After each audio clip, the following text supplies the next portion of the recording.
the benefit of those of you who do not recognize what you are seeing, this is New York.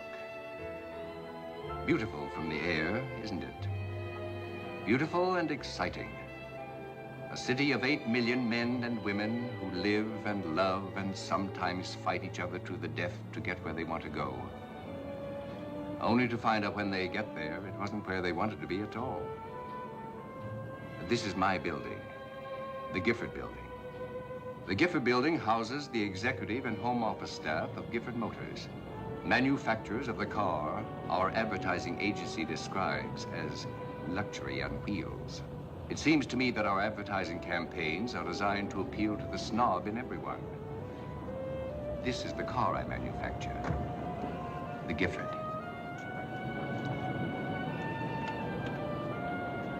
And here am I. My name is Gifford.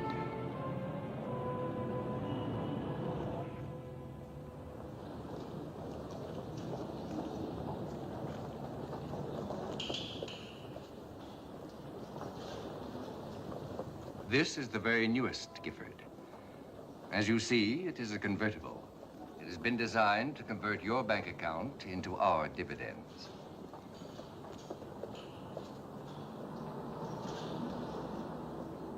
In case you don't know enough to come in out of the rain, this car does. At the first drop of moisture, these plastic panels close automatically. I do not suggest that we're hoodwinking the public, but this hood actually winks. It might interest you to know this car has 666 pounds of electrical equipment, connected by 8 miles of wiring. This little red job has only 7½ miles of wiring. I shall ignore it. Yes, Gifford Motors is quite a company, the largest and most successful in its field. Everywhere in this country where wealth is centered, in the center of that wealth is a district office of Gifford Motors.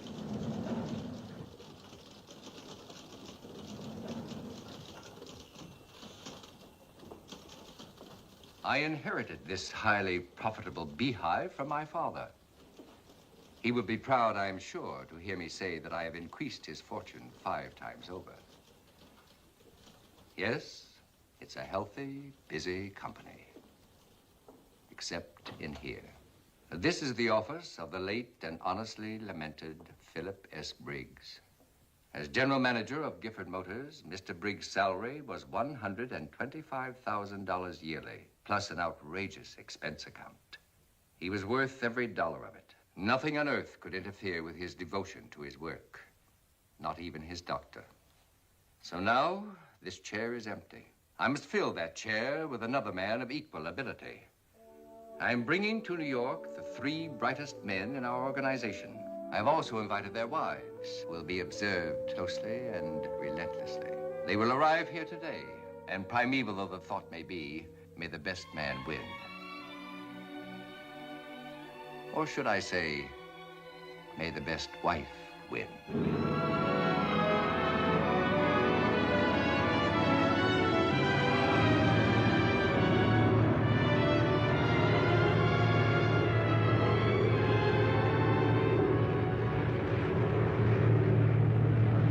Oh, there's a train. Yeah, it looks about the size of the one I gave Davy for Christmas. Yes. Now that you're in New York, you'll get a chance to play with it.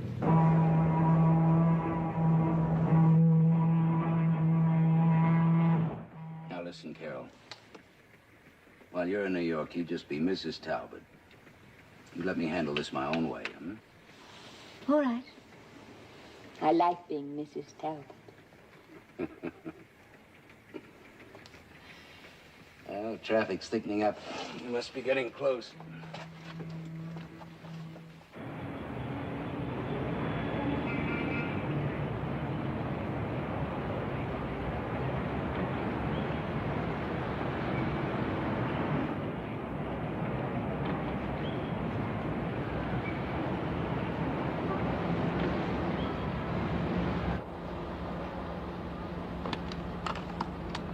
I can wait till we get to the hotel.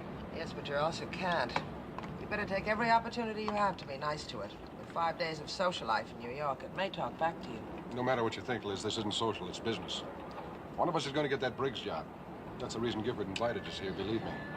Have it your own way. I hereby nominate you for the rat race. Please, Liz, remember your promise, won't you? If Gifford knew we were separating... All right. I'll play the loving wife. I can remember the part. You were pretty good at it when you first started playing it. That was when I was your only wife. Before you decided you preferred to be married to your job.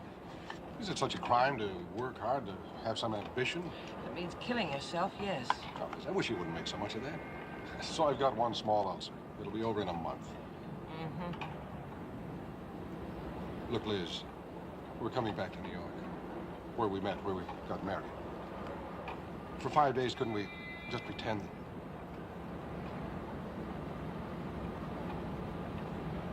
Well, we're almost there. Look, you can see daylight. I saw daylight years ago.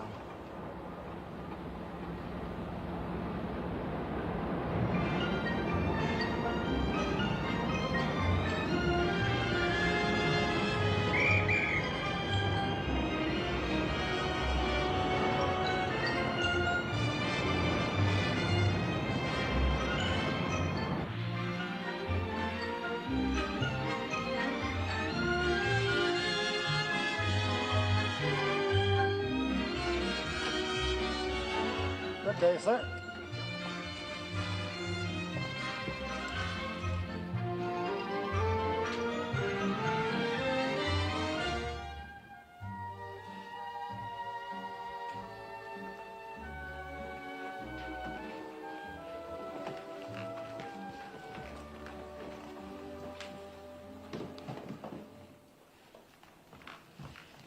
Bill, this is awfully big for the two of us. I'd get lost in here.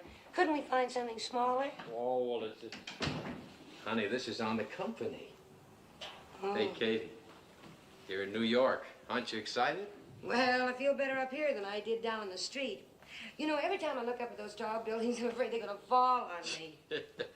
It's funny you never came here with me before. It's funny about being pregnant all the time. All the time. Oh, no, I meant the first few years of our marriage. Besides, where could I go with 3 children screaming for attention all the time? Oh, honey, you could have gone anywhere you wanted to. Well, you know I wouldn't leave them with anyone but Mrs. Bruce. We didn't get her till this year. You know something? I feel very wicked being all alone in a hotel room with you. Well, now, if you start feeling that way, we won't be alone long. You know, I can understand how a poor, lonely girl could be led astray in a suite like this. Why are we here?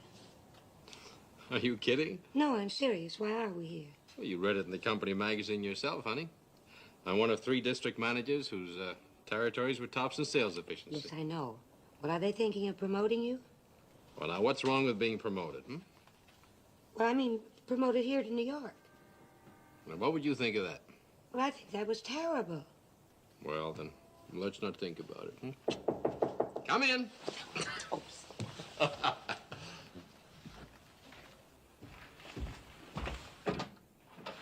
Mr. Baxter? That's right. Flowers for Mrs. Baxter. Oh, thank you.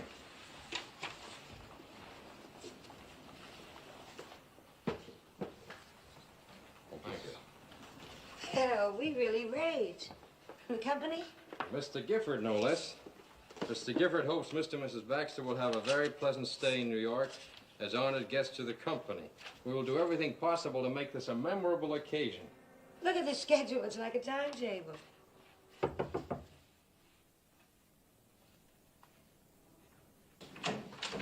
Mrs. Sidney Burns? Yes. Some flowers. Thank you.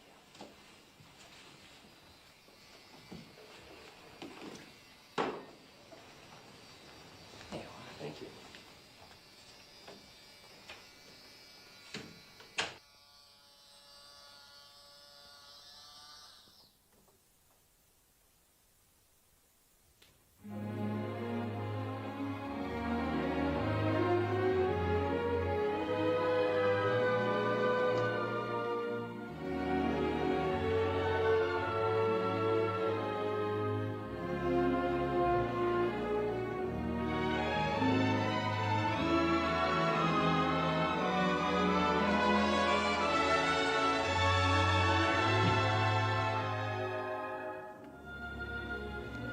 This is where I belong. You say something, honey? Yes. Come here a minute, Jerry.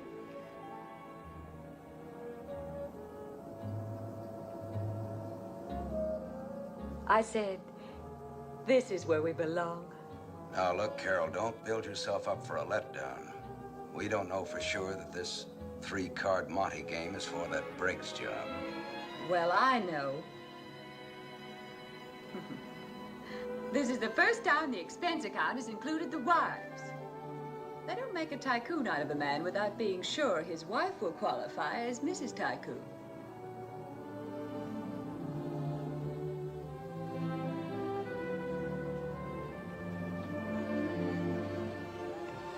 You think I'm up to it, Jerry? I'm never quite sure what you're up to. Well, I'm up to here with ambition for my husband. You'd like to have me get that job, wouldn't you? Only if you want it. You've got to want things, Jerry.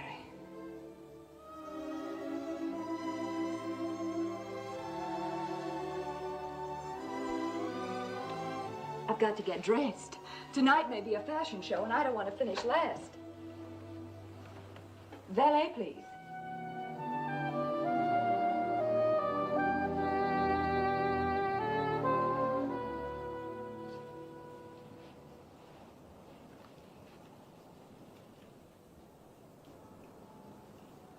Bill, Yeah? I'm just beginning to realize the plane trip upset me. Oh, no, you don't, Katie. You're not backing out of this party. And they want to meet you, Mr. Gifford and all of them. And besides, I didn't bring you to New York to show you off only to bellboys and chambermaids. I like bellboys and chambermaids. Katie, what are you worried about now? Look, this dress. Why, that's your favorite dress. Yes, in Kansas City. Well, what's the matter with Well, it? it doesn't go with orchids, and it certainly doesn't go with New York. Well, what else have you got? Well, I ought to wear something with a plunging neckline. All right. The only thing I have with a plunging neckline is my nightgown. I used to work with Sid Burns years ago, and He's my best customer. I just sold him to Smith Gifford. I can remember the station wagons were the cheapest model we carried. Let's stay in town for dinner and see your show. Good. I wonder where the waiter is. You're the hardest thing to get at a party is a glass of water. Mr. Gifford, that report I sent you Monday. Now, I realize that this isn't the time or the place. You're correct. This isn't the time nor the place. Could I get you a scotch and soda, Mr. Gifford? No thanks, Grove. You're much too valuable a man for that. Oh, Tony. Yes, sir? I know this affair is a necessary evil, but must it go on indefinitely? Where are the guests of honor? My schedule suggested they be here at 6:30. You said to have everyone here ahead of them. Tony, when I say everyone, I never include me. Sorry, Uncle Ernest. Now, you'll remember everything, darling. I'll try, Bill. I'll do my very best to impress Mr. Gifford and everybody. Thanks, my girl. And when we get back tonight, and I'm apologizing, I want you to remember that. Oh, everything will be fine. But just remember, one martini, no more. Yes, Bill. And don't say yes, sir, to Mr. Gifford. Just address him as Mr. Gifford. Yes, Mr. Baxter. And don't you worry. Don't worry, he says. Pretend to listen. One martini, 3 sips. Be sure to mingle. Don't relax. Speak up. Be quiet. No, Mr. Gifford. Yes, Mr. Gifford. What do I do if somebody invites me to step out of my cage?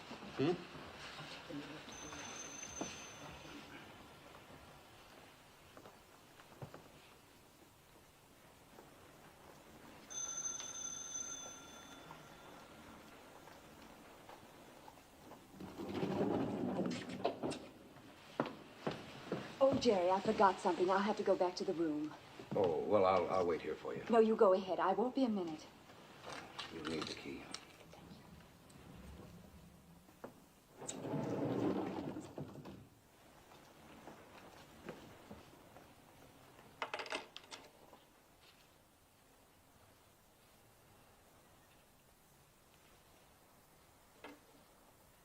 Hello, Burns. Good to see you again. I'm Baker, remember? Oh, yes.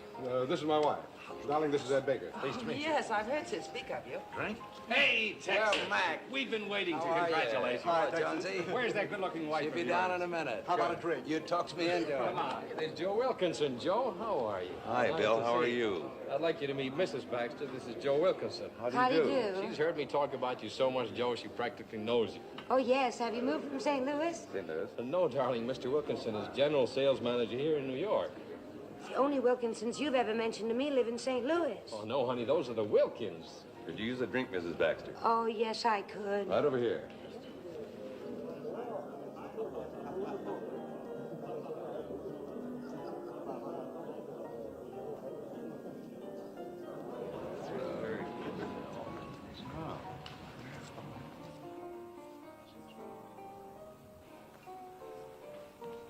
How do you do? I'm Tony Andrews. Oh, I'm Mrs. Talbot. I'm glad to see you. You'll be seeing a lot of me. Wherever you go and whatever you do in New York, I'll be along to pick up the tab. Well, I'll continue to be glad to see you. Sir, this is Mrs. Talbot. And I don't need to be told you're Mr. Gifford. You flatter me. I recognized you from your pictures. I make sure they flatter me, too. I'm sorry, honey, I didn't see you come in. You're the only one who didn't. Welcome to New York, Talbot. Hey, there's Mr. Gifford. Who's that with him? Oh, that must be Mrs. Talbot. The little Texas darling. How'd she get there? She let us run interference for her. I should say at the moment she's making a forward pass. I think I ought to say hello to Mr. Gifford. Well, so should I suppose. Go ahead, we'll be there in a minute. I've heard a lot about your husband. He's supposed to be one of the fastest men on the team. Thank you very much. I've heard some wonderful things about your husband, too. This is my third martini, do you mind? Oh, why should I mind? Well, Bill does. He never likes me to have more than one, but I'm scared stiff. So you're drinking yourself stiffer. Do I show it? Well, far be it from me to help the competition, but I'll let you in on an old trade secret.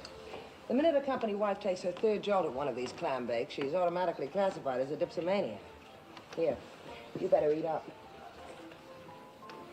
Thank you. I'm not going to try to match wits with you, Mr. Gifford. I'm just going to listen and relax. I must say you relax very effectively. I'm a firm believer in relaxation. That's why I surround myself with hard workers, such as your husband and... Oh, hello, Burns. Hello, Baxter. Hi, Mr. Gifford. Mrs. Talbot, may I present Mr. Burns? How do you do? Mr. Talbot? And Mr. Baxter. How do you do? How do you do? And will you gentlemen please identify Mrs. Burns and Mrs. Baxter for me? This is Mrs. Burns. How do you do? How do you do, Mrs. Burns? No, you're Mrs. Baxter. Oh, yes, I'm Mrs. Baxter. Oh, yeah. How do you do? Then, you must be Mrs. Burns. Well, when I came in, I was Mrs. Burns. Mrs. Talbot, one of these ladies is Mrs. Burns and the other is Mrs. Baxter. We'll straighten it out later. Tony, come here. Yes, sir. Gentlemen. Gentlemen. Gentlemen, I wish to present you Mr. Talbot, Mr. Baxter, and Mr. Burns, who, as a reward for their accomplishments on behalf of Gifford Motors, have been brought to New York tax deductible.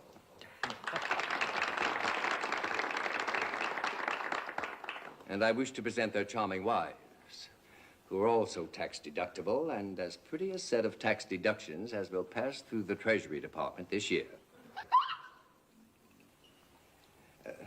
Let me suggest that when we are together, we will have a much better time if you all forget that I am president of our company. I want particularly for you young ladies to enjoy this visit, and that can best be accomplished by your just being yourselves. Thank you. That's just what I mean. Well, that was a very handsome compliment you paid our wives, Mr. Gifford. Thank you. I want to thank you on behalf of the 3rd District. Yes, we enjoyed your speech very much, Mr. Gifford. No one was listening to me, thanks to this uninhibited young beauty. Oh, I'm sorry, sir. Oh, no, not sir. I mean, I'm sorry, Mr. Gifford. Please believe that I welcomed your, shall I say, comment on my speech. I was slightly bored myself. Tell me, is this your first visit to New York? Splendid. You'll have something to tell your children. You have 2, I believe. 3. And I suppose they're the most wonderful children in the world. I knew you were going to say that. Water. Yes, pinch your nose. Drink from the opposite side of the glass, upside down. That's right.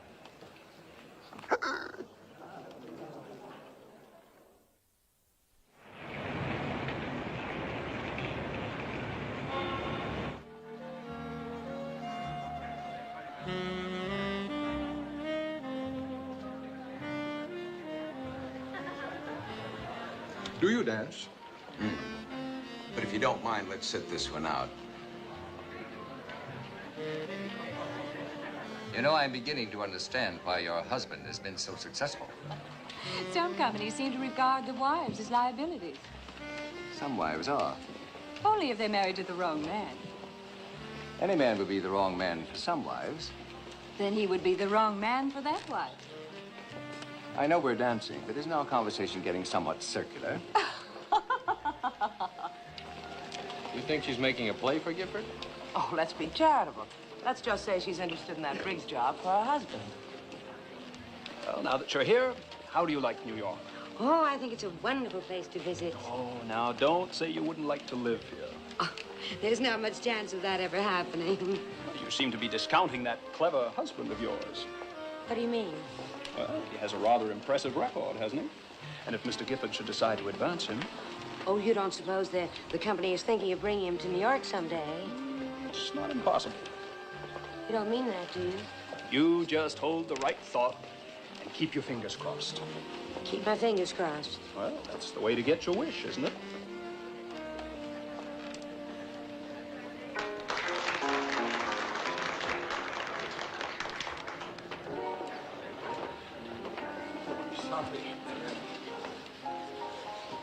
Talbot, your wife dances beautifully. Your wife dances beautifully. Your wife dances beautifully. Bill, to Kansas City. I'm sorry. Oh, go easy, darling. No, I'm all right. I was just trying to drink with my fingers crossed. Is that a local custom in Kansas City? No, Mr. Gifford. I was just making a wish. Let's hope it comes true. Well, that sort of depends on you. Anything in my power. Well, I just wish you wouldn't give Bill a job in New York. Katie. Really? That's what you're wishing? Well, you see, Mr. Gifford, Katie doesn't know. I didn't tell her. Didn't tell her what, Baxter? Well, I mean, I didn't... What didn't you tell me, Bill? Well, nothing, honey. Let's just skip the whole thing. Did I say something They say, terrible? Mrs. Baxter, that if you tell your wish, it doesn't come true. Of course, that's merely a superstition, but I guess we better let the future take care of Please, it. let's change the subject. My name is Katie Baxter, and I have 3 children, all of whom are much smarter than I am. Excuse me. Katie, No, darling. you stay here, please. Just a minute, Baxter. May I say something? I'm sorry, Mr. Gifford. I think my wife needs me now.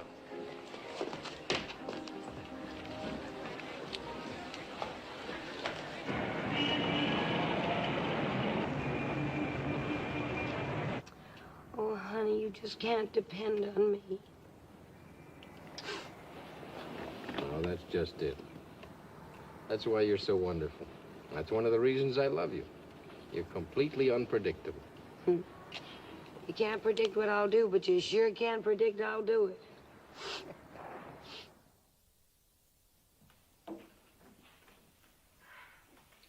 Well, in my opinion, Mrs. Baxter certainly knocked her husband out of the running. I wasn't referring to Mrs. Baxter. Just what does that mean? I saw you working on Gifford tonight. Well, you won't go after the job. You even act as if you didn't want it. Sure I want it. So does Burns, so does Baxter. That's just it.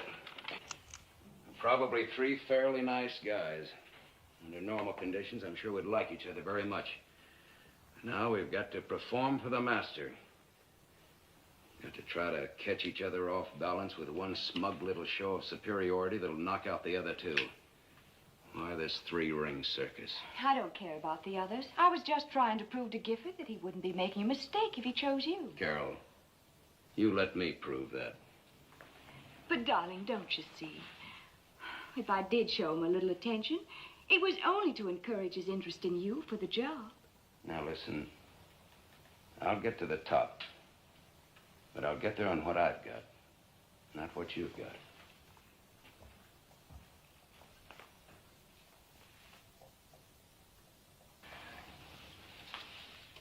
Liz, I want to thank you. You had me worried a couple of times, but all in all, you were a pretty swell wife tonight. Thanks. I'm sure you made Gifford believe it. Oh. You really did a solid job. Do you mind if I comment on your job? That Gifford seems to be a very sharp cookie, and he might notice that you're trying too hard. Just a little too hard. I'm trying too hard. What about the Talbot woman? You answered your own question. She's a woman. Prime Texas beef, with New York steaks in exactly the right places. What's that got to do with it? You'll find out. Poor Katie Baxter.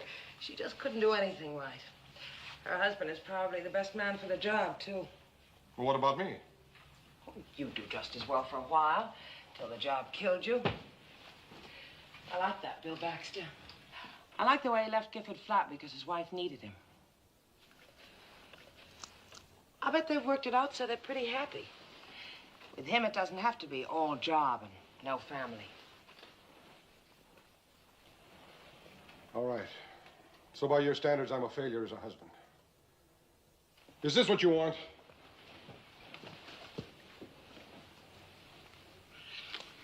Get away from me. I'm sorry, Liz. So am I.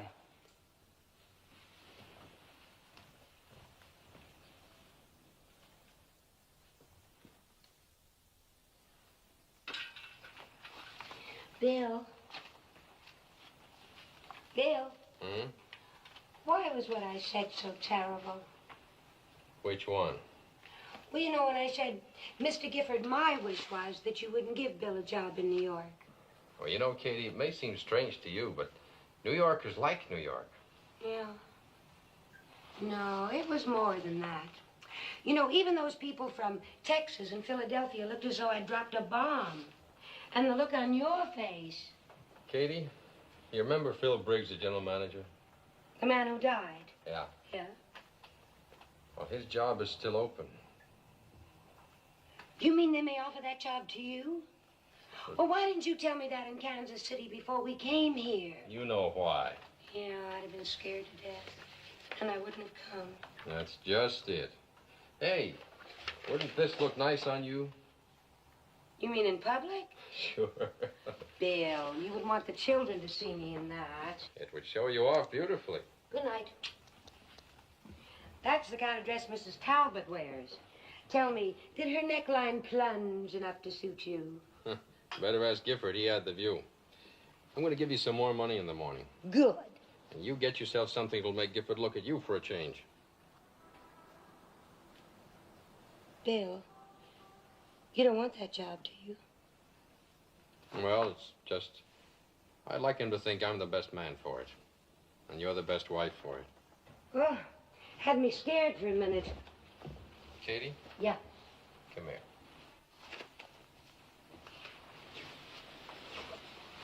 Now, let's get this straight here and now. I don't need the Briggs job to make me happy. But I do need you. Oh, Bill, do you know that's the first time in our lives you've ever said you need me? Just like a play I saw on television. No, 2 plays, the same night. I love you. And I love you.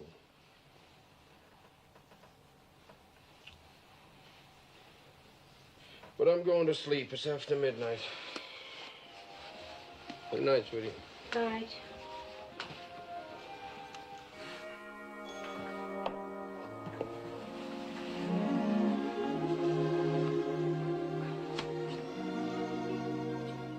Of course, you're the best man for the job. And I'd like to see Mr. Gifford offer it to you. Oh? But I'm glad you want to stay in Kansas City. Oh.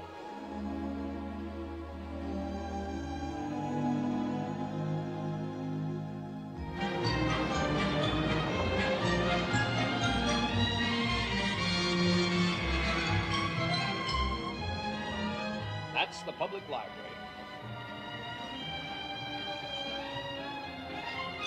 Those lions look superior, don't they? They remind me of somebody. Oh, I know. They look like Mr. Gifford. Very discerning of you, Mrs. Baxter. Mr. Gifford has been accused of posing for them. Wasn't it considerate of Mr. Gifford to furnish us with such a tactful and entertaining escort? We wouldn't know about that. Oh, now, please, ladies, I am not worth it. Well, Mrs. Talbot can use you for practice until she gets a chance at that old string bean Gifford again. Don't repeat that to your uncle. Oh, he can tell his uncle as far as I'm concerned. Tell his aunt, too. His uncle happens to be Mr. Gifford. Mr. Andrews, If you get near a river, would you please stop? I'd like to jump in.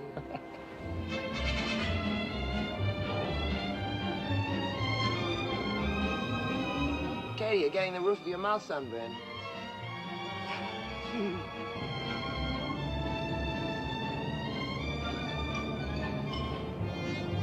This is the United Nations. Those are the flags of all the countries that belong to it.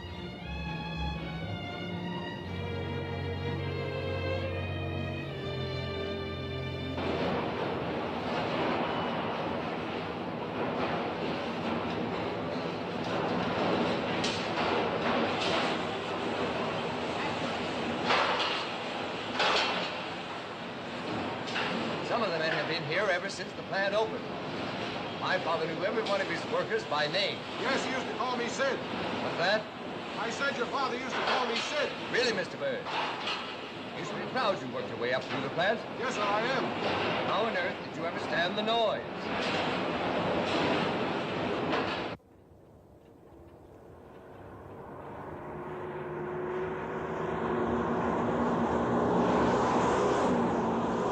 No matter how good the plans of the engineers look in blueprints, this is the final test.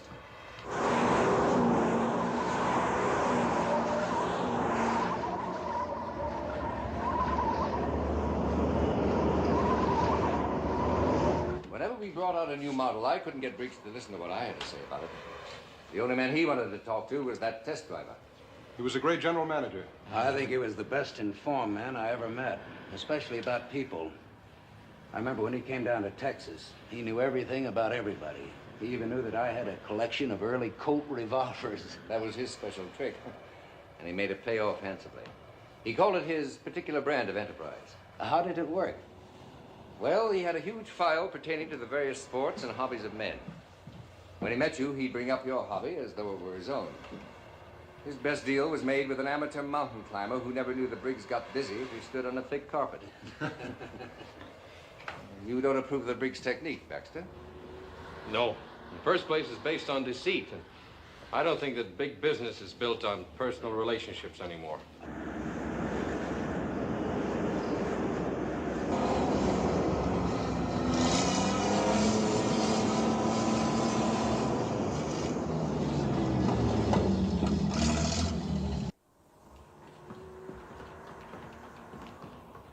This is where they dream up ideas for the car of the future. There's nothing about an automobile that we're not working on. Have any of you gentlemen ever thought of an improvement that would sell more Giffords than we're selling now? Well, if we could cross a Gifford with a helicopter, it might help solve the parking problem. We tried that once, but gave it up. But step over here, gentlemen. Oh, Jones. Johnson. Or is it Robinson? My name is Jablonowski, Mr. Gifford. Oh, of course, yes, Jablonowski. Show us what you're planning for us.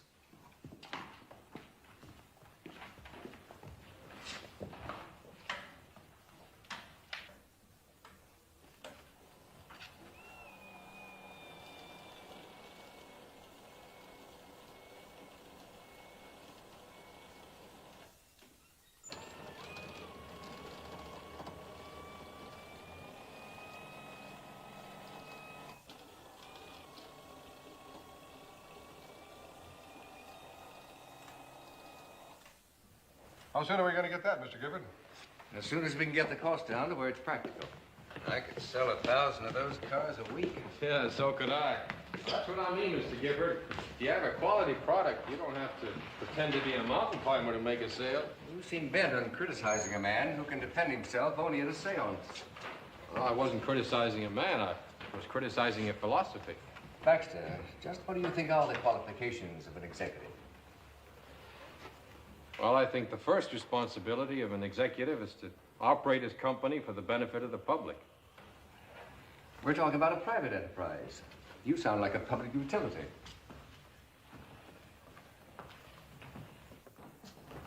This is the room I've been looking for.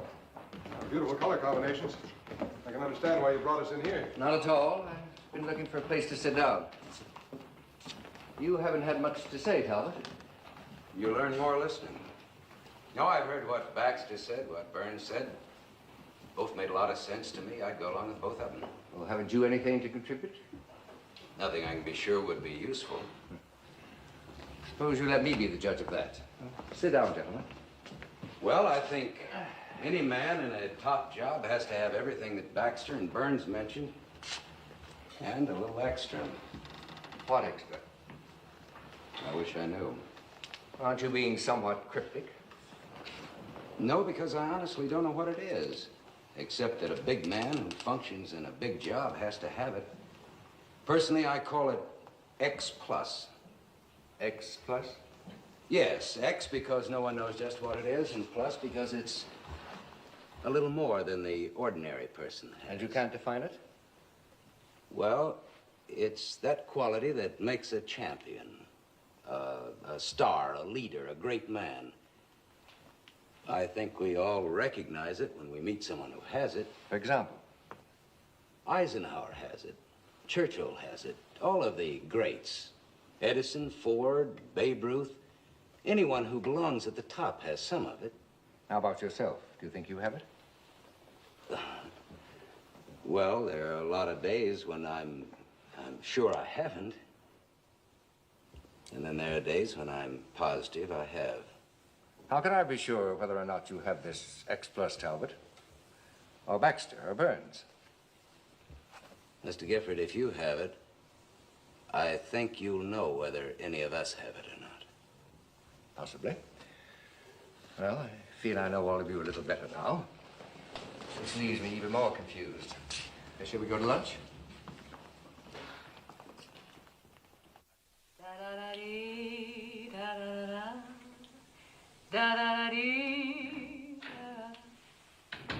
Hi. Hi. How'd you get along with Mr. Gifford? I haven't the slightest idea. You didn't say or do anything to offend him. I wouldn't know. What about the others? Oh, Burns delivered his pat little speech. But Baxter wouldn't guess him. He gave him an argument. I'll bet you made a wonderful impression. You know, I like that Baxter. I like the way he spoke up. Sure would be great to have an honest general manager with guts. That's why you should be general manager. Jerry, I have a confession to make. I fell in love today. How's that? I fell in love today. Desperately. Oh, with that young Mr. Andrews? No. With New York. Oh, Jerry, this is the most fabulous, exciting, thrilling city. Oh, we just have to be here. Oh, this is where all the most important people in the world are. Carol, could it be that you're just a bit of a social climber? Well, if I am, then New York is Mount Everest. Suppose it doesn't work out. It just has to. I wonder what would happen if you had to make a choice between New York and me. Oh, darling, as if there could be any choice. Why can't I have you both? We're on our own for dinner tonight. Tony suggested the Pavillon. You better shave. Pavillon? I never heard of it. You will.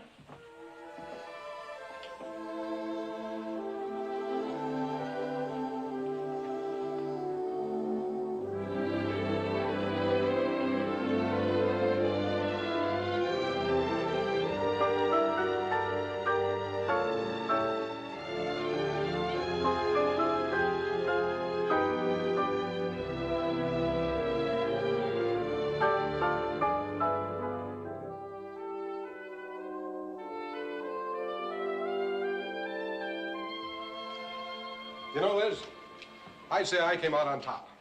What brings you to this modest conclusion? Well, Baxter reeled off a lot of high-sounding stuff, and all Talbot said was that a general manager ought to be a little better than the next fellow.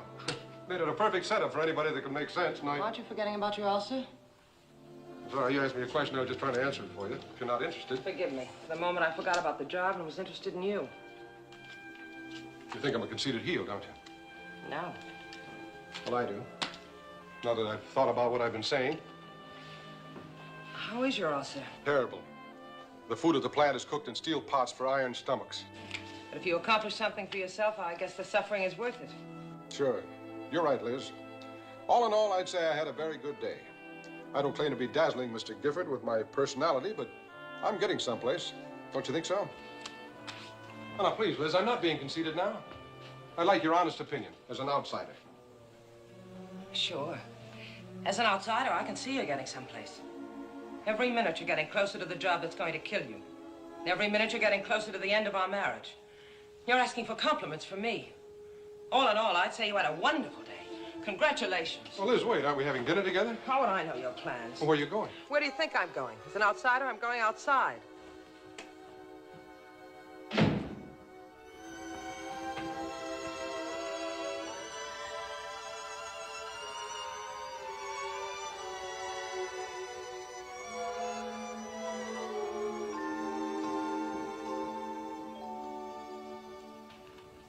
So where did I put the phone?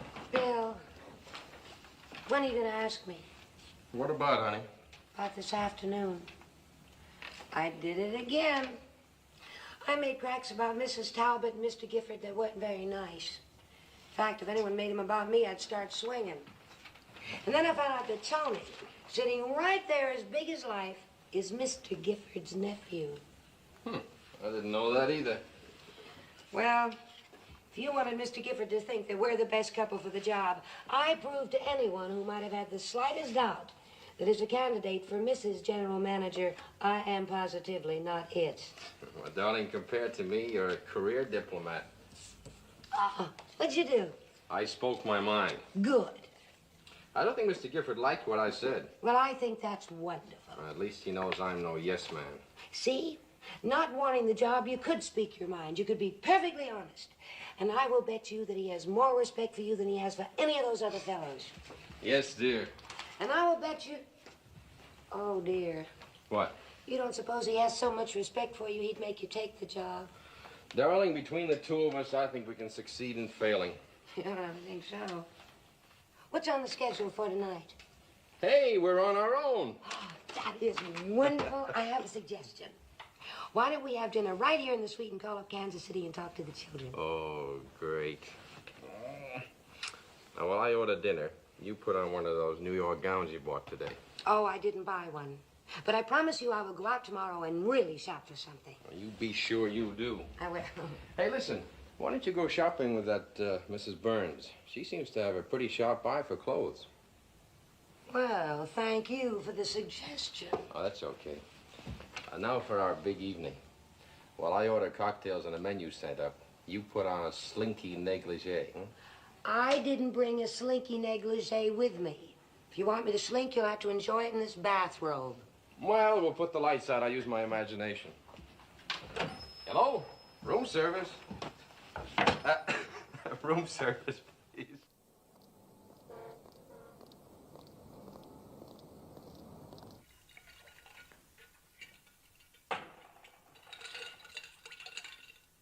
Will you join me, Mother? I have a guest coming. I'm going to wait for him. Oh? And who might that be? Someone I'm very fond of. I haven't seen him for a long time. Mother, that sounds very romantic. No, I'm related to him by marriage. My mother and father's marriage. It's your uncle. Oh. He must be coming to see me. He wants to know what I think of the three wives. Well, what did you think of them? Oh, strictly no contest. For a general manager's wife, one of them is so eminently suitable that... Don't mention the name of your choice, Tony. Oh. I don't wish to be prejudiced against her. Ernest, you look just as I remembered you. I hope it's no trouble my dropping in for a cocktail. And I will have a cocktail, Tony. It's no trouble. It's just a bit of a shock. Well, I was coming back from Long Island. Crossing the bridge, I happened to look down and see your house. Thought of you. Wait a minute, Ernest. That look you have. It isn't they came here for cocktails look. A very discerning woman, even in your riper years. Should I resent that for you, Mother? Down, boy. You know about the company's guests of honor? The Briggs job caper. Mother, you've been watching television again. I get around. Have you picked your man for the job yet? No such luck. Right man, wrong wife. Right wife, wrong man. The wife will represent the company at certain times almost as much as her husband. And I know I shall never get complete efficiency from a man who spends his nights dreaming about his wife falling down 3 flights of stairs. Oh, I should think it might keep him on his toes. According to your own statement, none of these couples seems to fit your standards. Why not look for someone else? Well, these are the best men available. And you know, my dear, Ernest, just what is it you want me to do? I was planning a little dinner Thursday night and was hoping you'd be my hostess. And keep your eyes open. Ernest, it's very difficult to judge a woman on the basis of one dinner and one dress. Find out if she's really housebroken takes a weekend. Is Castle Hill open? Yes, a skeleton staff, only 5 people, but I can send down the servants from New York. Evelyn, it's very nice of you to do this for me. Why, not at all. It just means I have to cancel appointments with my dentist, my doctor, my dressmaker, my masseur, 1 lunch and 3 cocktail Evelyn, you parties. shouldn't let your life get into such confusion.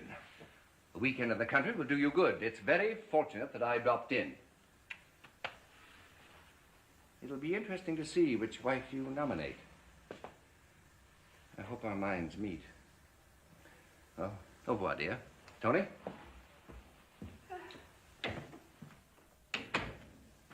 When it comes to women, I'm not sure Ernest thinks with his mind. There's one wife in particular. He seems very much attracted to her. I hope he hasn't reached that age. All men reach that age.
Well, I guess we got the same idea. You're referring to good food, yes. Mind if I sit down? You're still my husband. You have certain rights.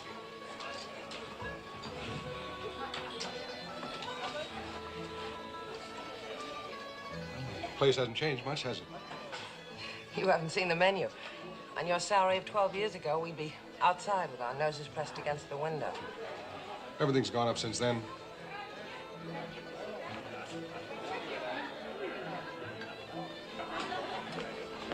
Liz, when you left the hotel, You gonna sit here?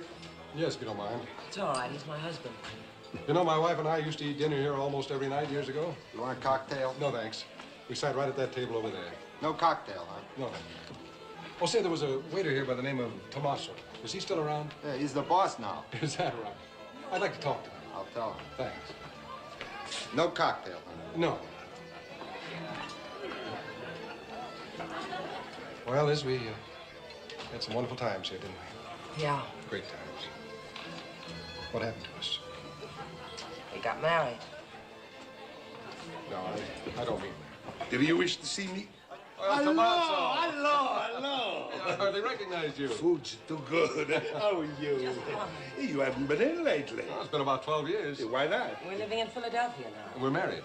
To each other. Well, I remember you was married here, right at that table. We had our wedding dinner there.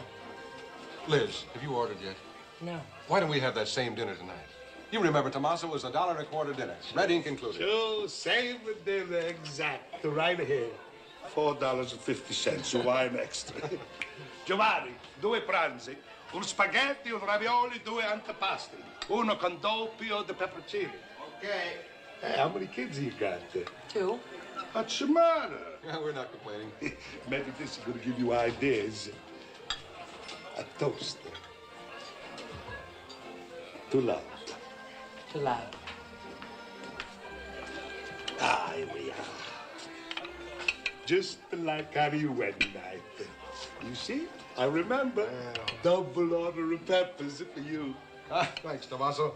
I'm going to serve you myself now. You take the spaghetti and you take the ravioli. No, Tommaso, it's just the other way around. Of course, that's the matter with me. Coming right up. Sid, you can't eat that. Oh, I guess you're right.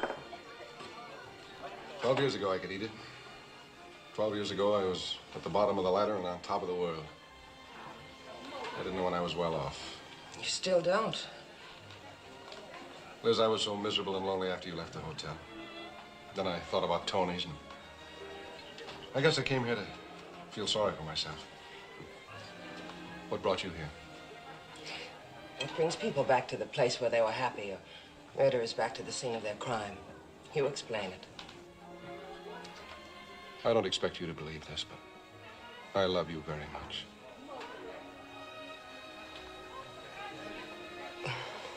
There's something else you love more. Look, if I'd forget all about the Briggs job, if I'd really settle down for some home life, would you give me another chance as a husband? No. Why not? Well, in the first place, that wasn't an offer. It was a question. And in the second place, the two of us being back here together tonight makes one of your loves seem to outweigh the other at the moment. No, I'm serious. I'll prove it to you. You said that before.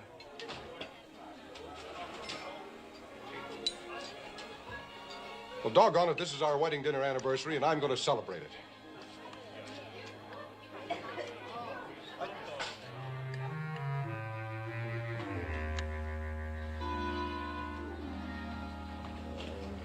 Sid, sit up.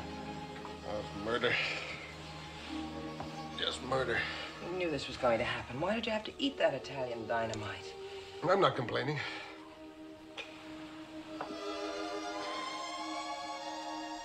By the way, did I thank you for a wonderful evening? Thank you, too. Pardon me. Mistake.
No, I don't know. This is William Baxter of the Gifford Motor Car Company, and I had a message to call a Mr.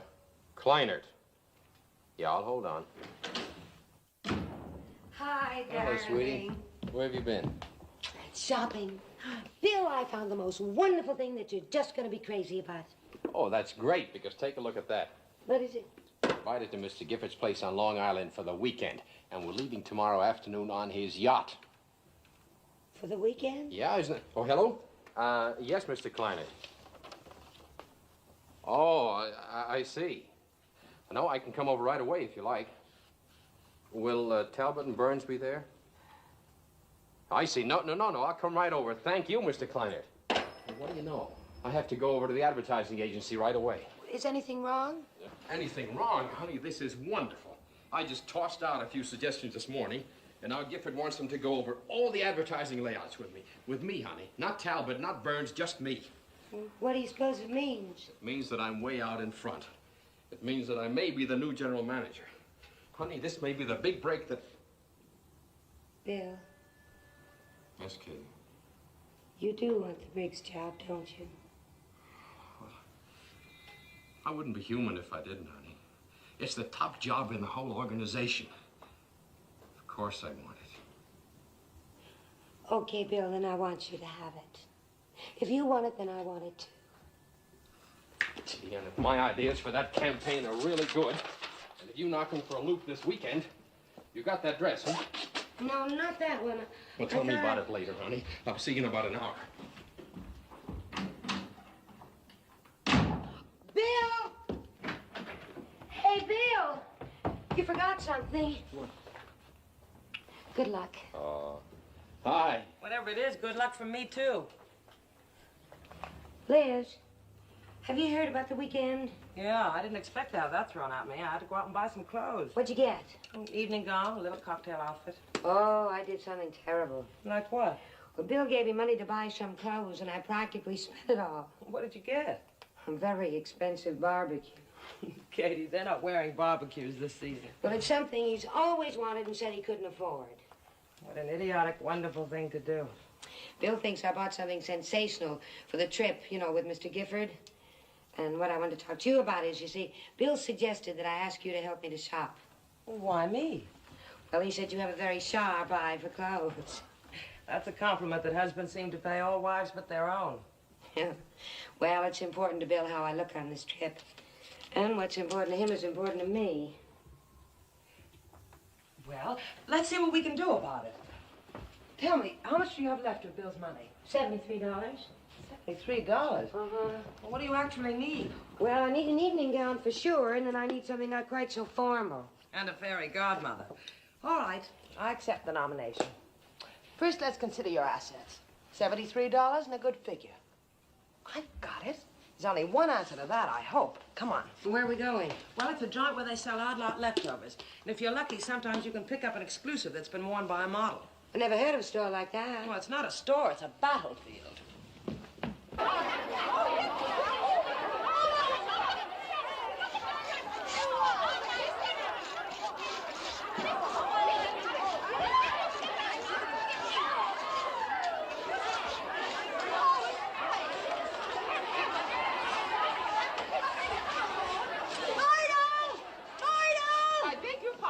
I just took this off the rack. You did, hey? Well, I have my hands on this don't wish first. to argue, but you know Lady, this. I warn you, keep your hands off of this dress. Oh, shut your mouth.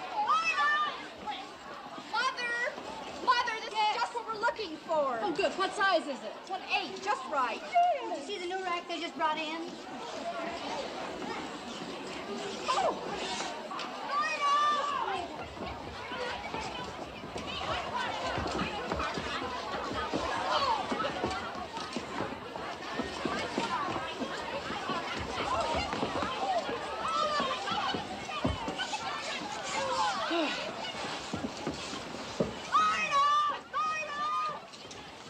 Hey, Liz, come here and look at No this. more, I quit. Please, Liz. Look, Katie, we found a cocktail dress. Let's not press our luck. I know, but this one looks unusual. It just looks familiar. We've been over that rack 3 times. Well, we may be reaching for the moon, but I know I saw this in Harper's or Gold.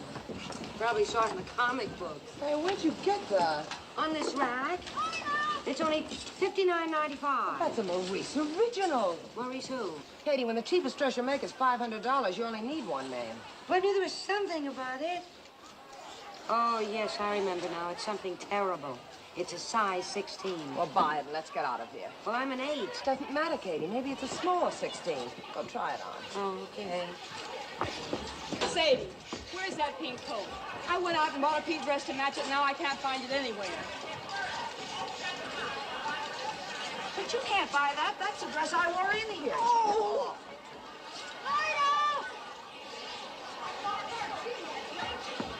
Look, oh, sorry.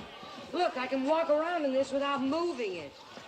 It's no use, Liz. They don't make alterations. All right, I'll confess. In my glamorous past, I was a fitter at Macy's. I make alterations. You know, I think you're the most wonderful person I've ever known. Is this where you got your dresses for the weekend party? No. Why not? I haven't got the brains to do this for myself. Come on, let's give them the money and get out of here. Okay.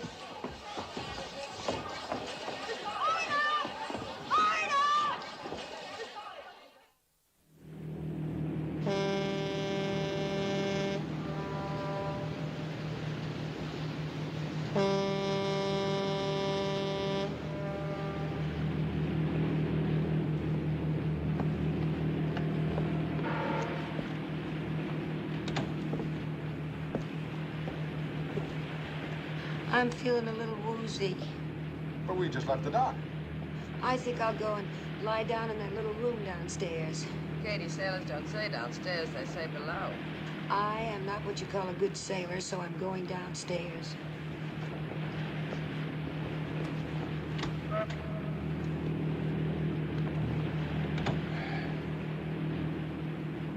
You know something, Liz? No pain. Good. You had enough the other night to last a month. Yeah. I think the main reason is that I've quit worrying. As far as I'm concerned, that Briggs job can go jump. You still don't believe me, do you? Well, you haven't said anything to Mr. Gifford yet. Well, I don't have to. Just by not trying, I can eliminate myself. That way I won't offend him. You mean it would offend him if you told him your health wouldn't permit you to take the job? Well, he might not believe it. Think I was a quitter. I don't want to lose what I've got.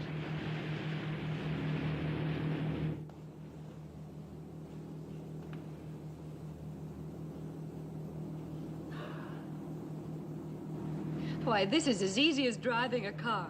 I could sail this boat all the way to England. We won't try for England this afternoon.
That sounded like Katie.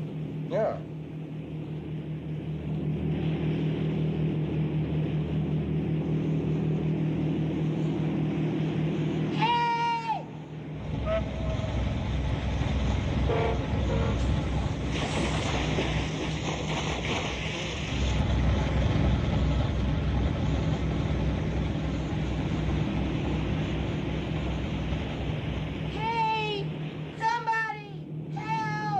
That is Katie. I better go look for her.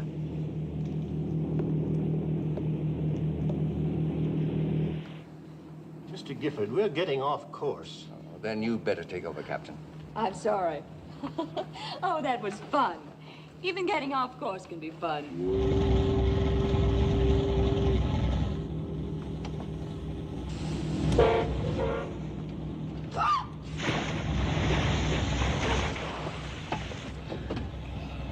Well, glad you got here before I drowned. You managed to get into more trouble. Must be a very interesting life.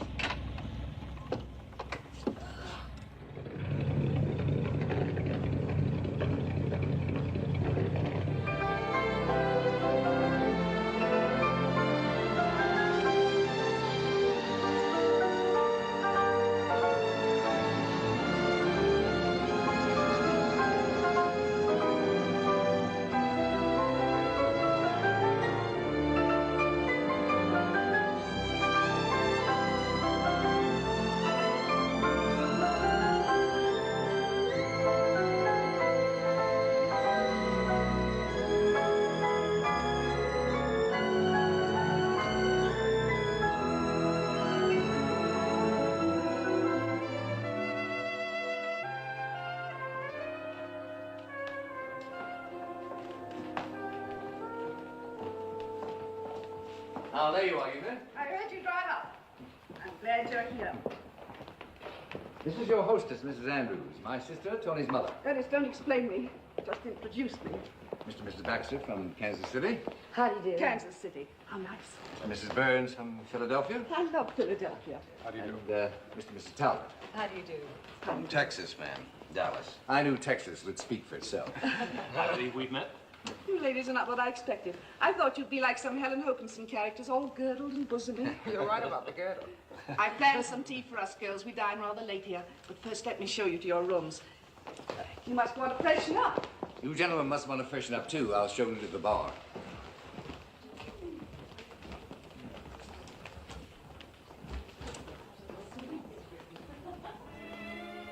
It's too bad you had to see the place at this time of the year. In the spring, the gardens are all pink and white and frivolous. Oh, I think it's just beautiful now. Trip down was perfect. A little perilous for Katie. Mrs. Baxter, I can't keep my eyes off that dress. Did you bring that from Kansas City? Oh, no, I bought this in New York. Really? Where? You wouldn't believe It's this. a Bonwit Taylor exclusive. Oh, Bonwit's. Well, I didn't get it at Bonwit's. Mrs. Burns knew that. I've been admiring your dress, Mrs. Andrews. Italian, isn't it? Yes. You were just going to tell me. Oh, well, this is a place where they sell dresses that models have worn. You'd be surprised at the What prices. surprises me is you having the courage to do a thing like that. We're all so snobbish about clothes. Mrs. Burns, would you take me there sometime?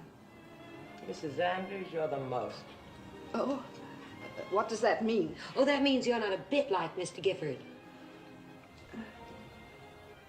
I wonder what's keeping Mrs. Talbot.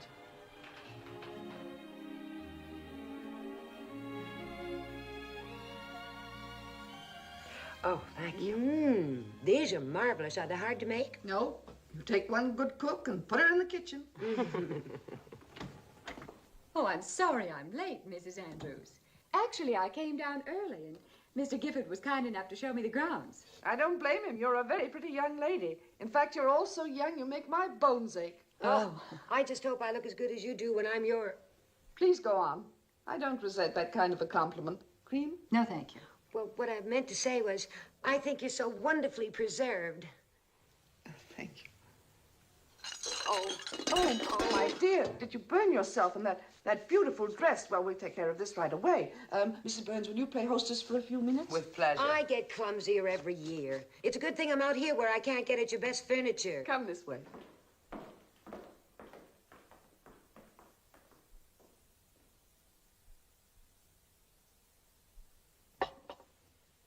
Isn't it a shame that Katie spilled tea on her dress? A shame, but not a surprise. What I meant was, she's upstairs getting chummy with Mr. Gifford's sister. Should that concern us? Well, Mrs. Andrews is an important stockholder. She could have a hand in picking the new general manager. Oh, Mr. Gifford makes his own decisions. Besides, I'm sure we both are aware that we happen to be living in a man's world. You haven't any children, have you, Mrs. Talbot? No. You know, I think if you and Mr. Talbot had children, you might realize that a man like your husband would be working more for his children than for you. You wouldn't mind that because they'd be your children, too, and you'd know you gave them to him. That's why, Mrs. Talbot, it isn't a man's world. It's a woman's world. Have a cookie. Cookie. Thank you. Thank you, Mary. Do you know something? That robe's never going to be happy on me again. It won't take Mary long to iron out your dress. Gosh, all this trouble and then having to leave your guests. Trouble, it's a relief. I'm always nervous at first with strange people. You're just saying that to make me feel good, because that's the way I am. Oh, I was so nervous that I was going to say or do something wrong. Yes, I sensed that the moment I met you. Not that you were going to do something wrong, but that you were all keyed up trying not to. Nobody would ever believe that you were nervous. Well, I've learned not to show it. You're going to have to learn that as your husband grows more and more successful. You're going to have to learn a great many things. What kind of things? I mean, besides being a charming hostess to strange people, the way you're doing now. Aren't you actually trying to ask what it would be like for you if you were the wife of Gifford Motors' general manager? Yes. Well, in the first place, as your husband becomes more important to his company, he'll have to give it more of his time and attention. That's at your expense, of course. And you must convince him you're perfectly content. Oh, but I'm used to being alone. You know, Bill travels a lot as the district manager. Then, of course, I have the children. They're growing up. You wouldn't have so much time for the children. You'd have social obligations. You'd have to be saying nice things you didn't mean to people who didn't believe you. And at all times conduct yourself with a poise and dignity Expect it from the wife of so important a man, even if you felt like kicking up your heels and screaming. I know. Years ago, I served my time as the wife of the general manager of Gifford Motors. I'm not trying to discourage you. I'm trying to prepare you to face the future with some idea of what it's all about. Well, I'd better get back to the other guests. You won't have to wait long for your dress. Well, thank you for everything, and especially for telling me what the general manager's wife has to do. Now that I know what to expect, I'll do it. You're quite a girl. See, Bill, that's my husband. He's the best man for the job, and Mr. Gifford is bound to recognize that. You do love your husband, don't you? Oh, yes, I do. That's good. Because the man who gets the job must have a wife who loves him very much.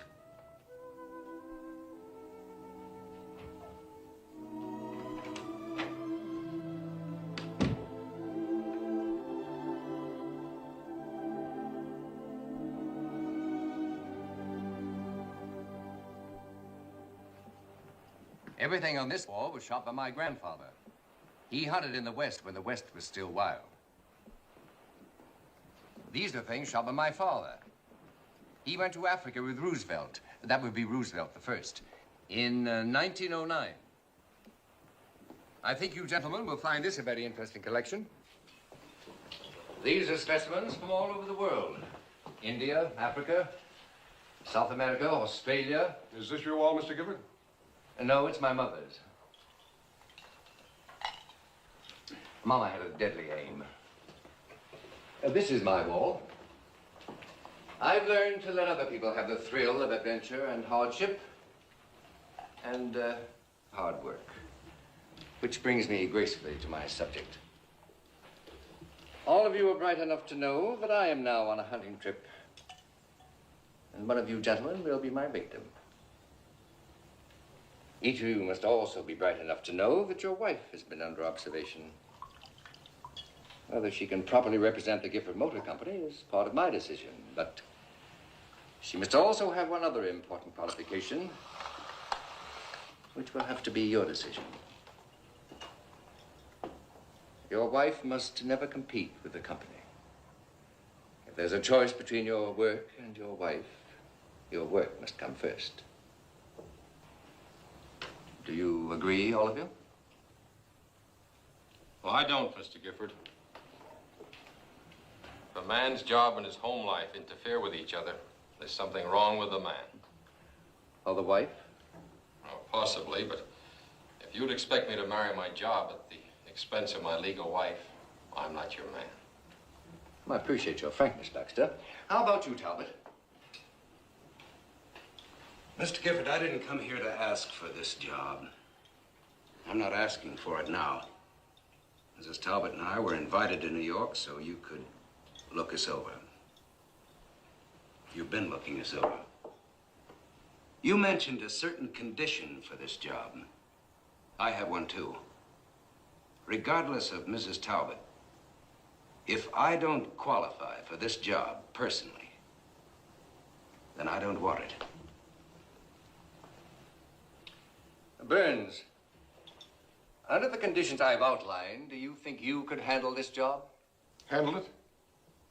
Mr. Gifford, I'd give my eye teeth for the chance. Ernest, aren't you men dressing for dinner? Of course. We dine at 8. You'll have my decision after dinner. Gentlemen? We're going to serve cocktails, and I hope we'll be down in about half an hour. We have an excellent cook.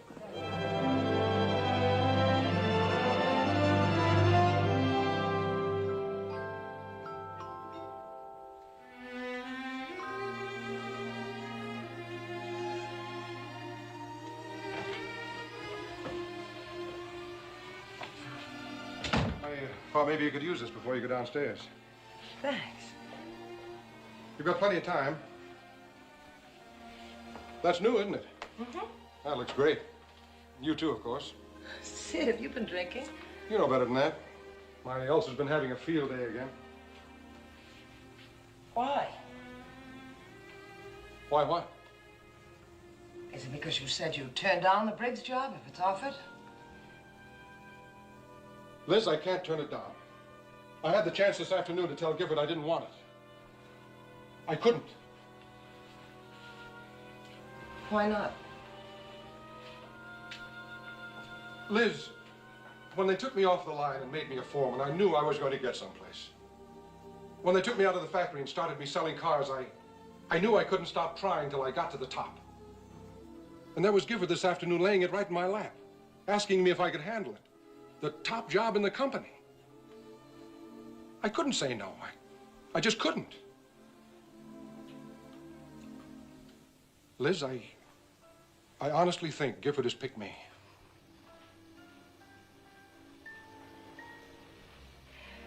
Well, congratulations. You're getting the one and only thing you want. No.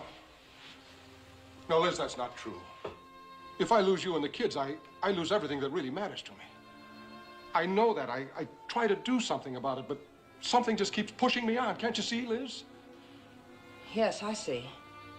Baxter said one thing today that makes sense. He said that a man's job and his home life ought to be separate. One shouldn't interfere with the other. I could make it like that with us, Liz. Baxter could make it that way. Not you. No, I guess not. All right, I'll go see Gifford right now and tell him I don't want it. No. I understand you better now than I ever did before. If I made you give up this job, you'd always resent me. That's something I wouldn't want. So if Gifford gives you the job, take it, Sid. I'll stick. Do you mean that, Liz? I mean it. I don't look so bad in black. I'll be there to bury you. Because that's what it means. And it must mean, too, that I love you. I don't know why else I'd do it. Liz, Please, get out of the room, will you, Sid? Wait for me downstairs. Okay.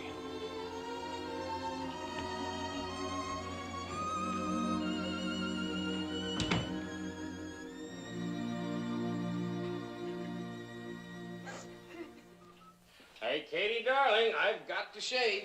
Come on, aren't you ready yet? Just about. Close your eyes. Okay, come out, wherever you are.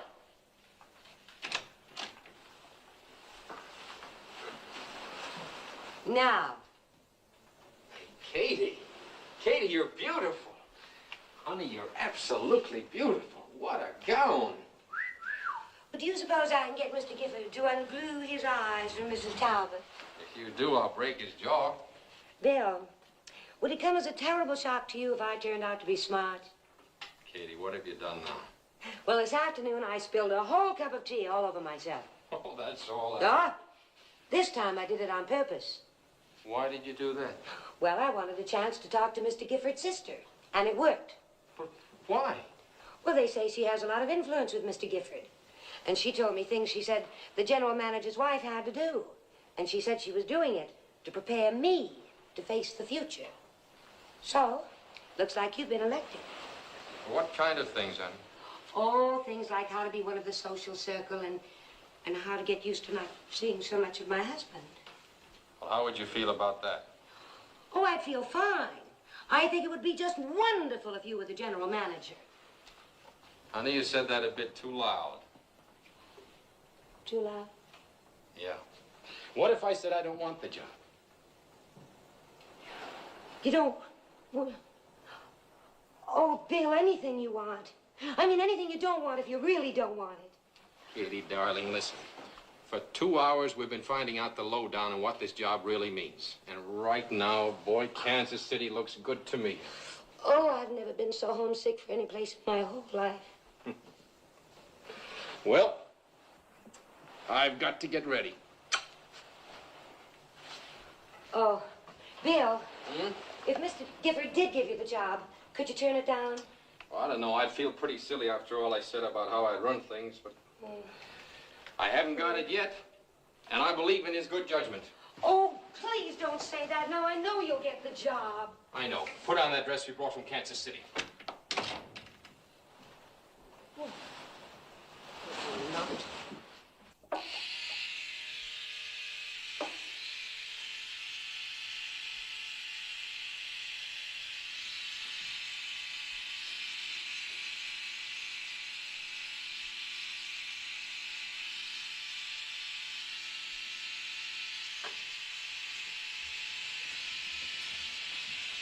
He must have said something. What? I said he must have said something.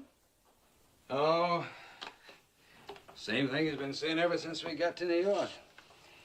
He likes to watch people squirm. He'd also like to see us all sit up on our hind legs and beg. Well, he's got to make up his mind soon. Yeah, well, he's going to spring the big news tonight, right after dinner. Oh, I'm sure it'll be you, Jerry. I don't know. But I can promise you one thing. Yes? I won't finish worse than third. Jerry.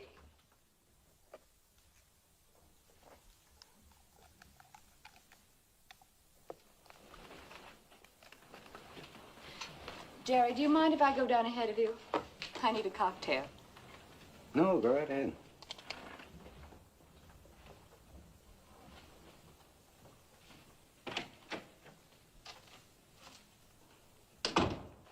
Well, that's the picture, as I see it.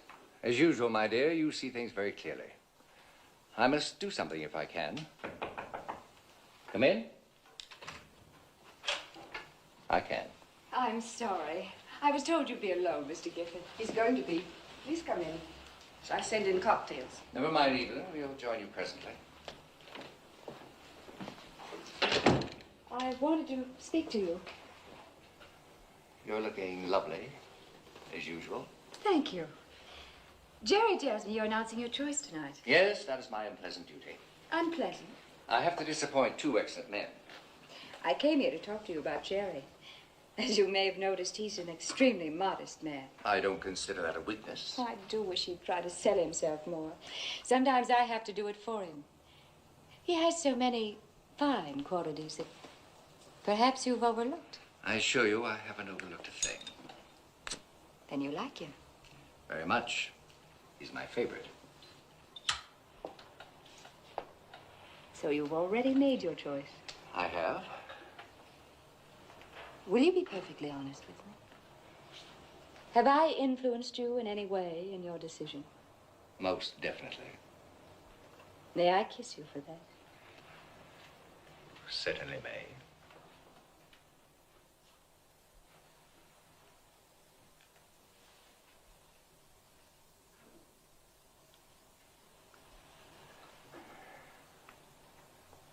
I'm very grateful to you, Mr. Gifford. And I'm sure there'll be many opportunities for me to prove that to you. But why should you be grateful to me? Because you told me you'd selected Jerry. I said no such thing. But you led me to believe I'm that... sorry, Mrs. Talbot. You led yourself to believe. You said Jerry was your favorite. He is. Then why aren't you giving him the job? Mrs. Talbot, I've studied your husband much more carefully than I have either of the others. In spite of his great talent, he has a certain handicap, and this handicap will not permit him to give his best to his work. What handicap? The fact that he won't try to sell himself, that he isn't aggressive enough? I don't wish to be too specific. Except to say definitely that Jerry is out. I'm sorry. Thank you for telling me, Mr. Gifford.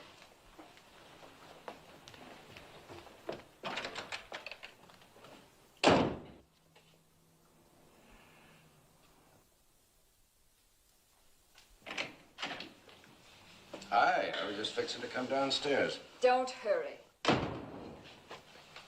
What's the matter? You look like you just got hit by something. Something just hit you. Me? You're not going to get the Briggs job. How do you know that? Gifford just told me. Why did he tell you? Because I was trying to get the job for you. Carol, I told you before that wasn't your business. I'd like to know why not. I've helped you get everything else you've ever gotten. Now you've lost the biggest chance you've ever had. I thought I'd been doing pretty well on my own. Well, it's about time you knew just how much I've done for you. I've been behind every big deal you've ever made. Now, what's that supposed to mean? Do you suppose that Latham gave you the Dallas agency just because you sold a few second-hand cars? And when Phil Briggs came to Dallas to look you over, well, he looked me over, too. And before he left town, he gave you the whole Southwest District. My contract for the Southwest District was signed 2 weeks before Briggs ever left New York.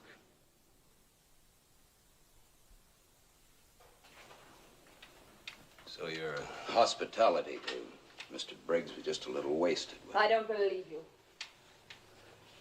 Briggs must have had quite a laugh at you. And at me. Well, thank God Gifford is too big a man to make that kind of a deal.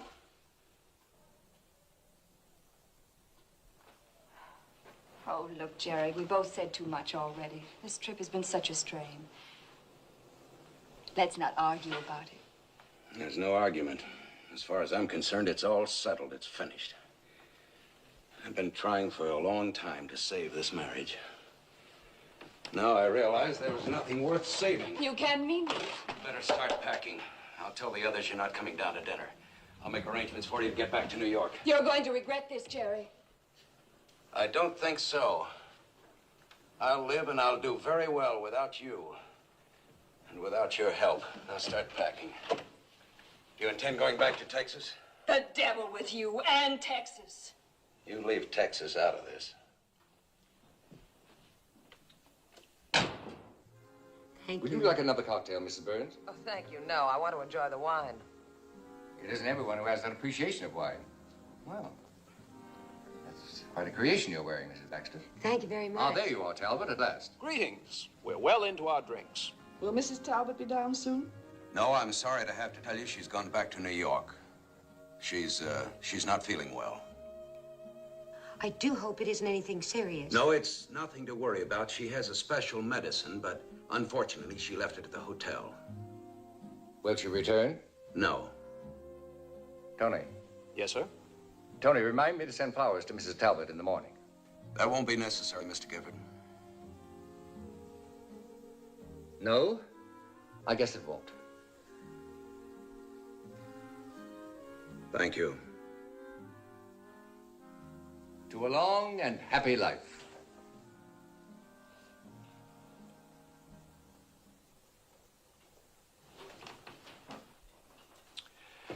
Evelyn, I must compliment you.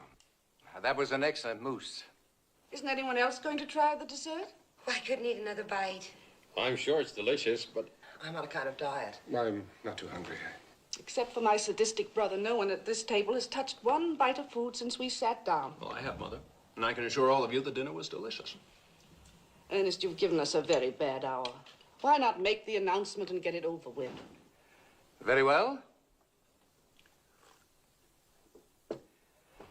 I'd like, if I may, to begin with a slight resume of the three gentlemen involved.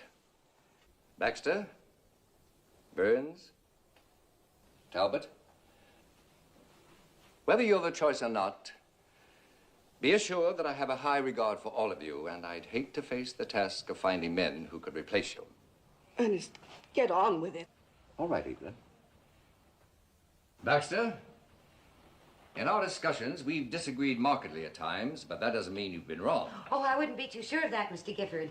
After all, you're much older and wiser. As I was about to say, Baxter, I like your spunk, and I think you have all the qualifications of a general manager.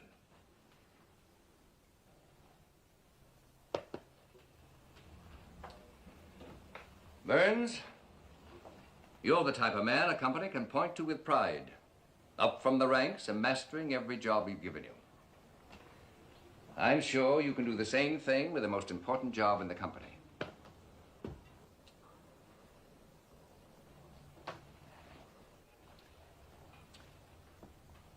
Talbot, I think you have that X plus that makes a big man big. But there was something that made me doubt that you could ever function successfully as a general manager. A handicap. And frankly, it made me decide against you. I was convinced that you were not aware of this handicap, and I wanted to call it to your attention. An opportunity came my way that gave me a chance to do so. I can only guess at the results, but this much I know. That suddenly you did become aware of it and have the courage to get rid of it. And just as suddenly, I'd found my new general manager. Congratulations. Oh. I can't tell you what surprise this is. Liz, I prayed I wouldn't get it. I honestly prayed.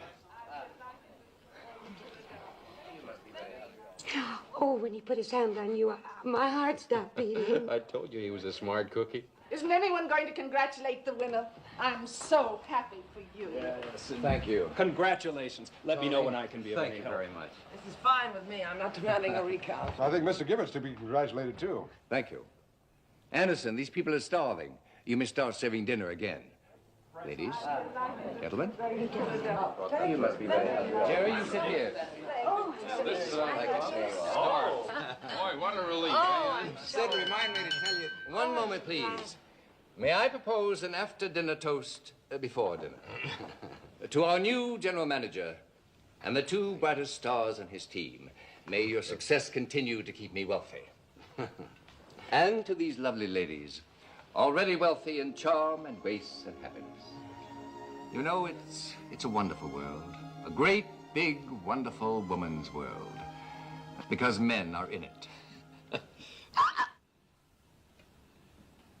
Thank you.